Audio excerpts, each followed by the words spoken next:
Pasado alas 6 ng umaga at alamin natin ang daloy ng trapiko sa NLEX ngayong humahabol ng iba sa panibagong work week matapos ang mahabang bakasyon. May unang balita live si James Agustin. James!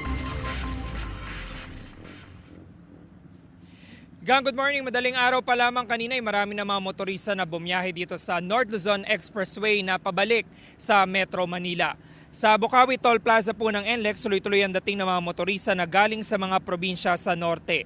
Mabilis naman nakakausad yung mga nasa RFID lanes, bagay alang bumabagal at nagkakapila sa ilang lanes sa bandang kanan para sa mga motorista na magbabayad ng cash. May zipper lane din na maaaring magamit ang mga motorista kapag bumigat ang traffic. Ang ilang motorista na nakausap ko na galing sa Bataan, Nueva Ecija at Bulacan, pinili raw bumiyahe ng madaling araw para hindi maipit sa traffic.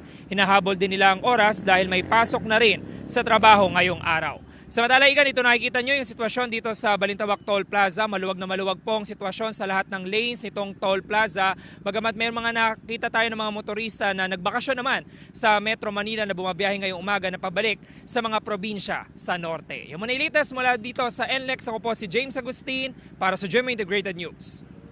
Igan, mauna ka sa mga balita, mag-subscribe na sa GMA Integrated News sa YouTube para sa iba't ibang ulat sa ating bansa.